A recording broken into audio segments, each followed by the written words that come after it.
Assalamualaikum warahmatullahi wabarakatuh. Saudaraku, pernahkah kita bertanya, mengapa Rasulullah menyebut satu bangsa secara khusus dalam kisah akhir zaman? Bukan Yahudi, bukan Persia, bukan Arab, tetapi Rum, bangsa yang namanya disebut dalam Al-Quran. Disebut berulang kali dalam hadis sahih. Dan ini yang mengejutkan, bangsa itu akan tetap ada sampai menjelang kiamat. Pertanyaannya sederhana, tetapi dampaknya sangat besar. Siapa sebenarnya Rum itu? Apakah Vatikan, apakah Eropa, apakah Rusia, ataukah kekuatan Barat hari ini? Dan mengapa kaum muslimin justru pernah bersekutu dengan mereka sebelum akhirnya terjadi perang terbesar dalam sejarah manusia? Mari kita luruskan secara pelan, secara ilmiah, tanpa sensasi. Allah berfirman dalam surah Ar-Rum ayat 2, bangsa Rum telah dikalahkan. Ayat ini turun ketika Rum kalah dari Persia. Kaum musyrik Mekah bergembira, sementara kaum muslimin justru bersedih. Karena Rum adalah Nasrani, dan mereka lebih dekat kepada Islam dibanding penyembah api Persia. Seluruh mufasir sepakat, yang dimaksud Rum adalah Romawi Timur atau Bizantium, dengan ibu kota Konstantinopel, bukan Romawi Barat, dan bukan Eropa modern pada masa itu, melainkan satu kekaisaran besar Nasrani. Rasulullah bersabda, hari kiamat tidak akan terjadi hingga kaum muslimin memerangi Rum. Dalam hadis lain beliau bersabda, kaum muslimin akan berdamai dengan Rum, lalu bersama-sama memerangi musuh dari arah belakang mereka. Perhatikan dengan saksama, bukan langsung perang, tetapi perdamaian terlebih dahulu. Bahkan aliansi. Ini menunjukkan satu hal penting.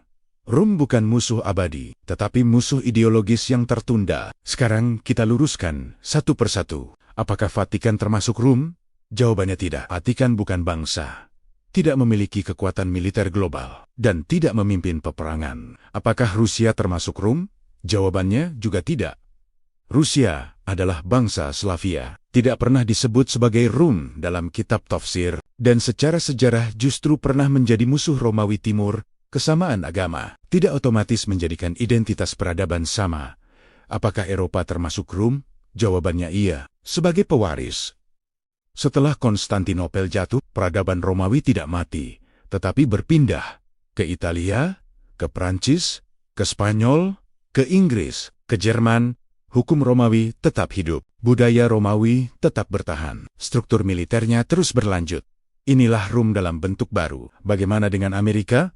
Amerika bukan Rum asli, tetapi anak ideologis Rum dibangun oleh bangsa Eropa, mewarisi sistem mereka, dan memimpin dunia atas nama peradaban Barat. Inilah kunci yang sering dilupakan. Rasulullah tidak menyebut nama negara, tetapi menyebut entitas peradaban. Karena negara bisa runtuh, bendera bisa berganti, tetapi ideologi bisa hidup ratusan tahun.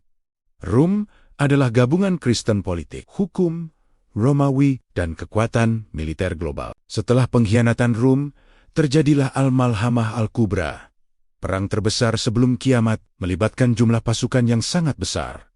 Tingkat kematian yang luar biasa terjadi di wilayah Syam, dan disebutkan secara jelas lokasinya di Dabik. Ini bukan simbol.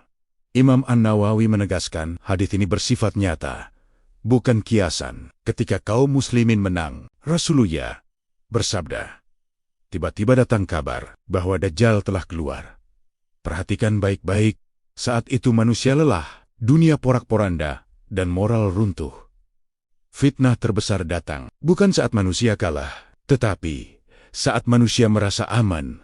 Setelah kemenangan, saudaraku, hadis tentang Rum bukan peta perang, tetapi peta iman. Allah ingin menunjukkan bahwa peradaban tanpa tauhid akan selalu berbenturan dengan Islam, bahwa kompromi akidah demi stabilitas adalah awal kehancuran, dan bahwa kemenangan dunia bukan tanda keselamatan. Nabi bersabda, orang yang paling bahagia di akhir zaman adalah orang yang menjauhi fitnah. Maka hari ini tugas kita bukan menebak-nebak perang yang mana atau negara yang mana, tetapi bertanya dengan jujur pada diri sendiri. Apakah iman kita kuat? Apakah tauhid kita bersih?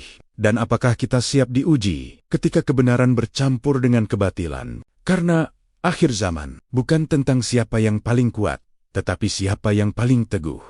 Wallahu a'lam bisyawab. Wassalamualaikum warahmatullahi wabarakatuh.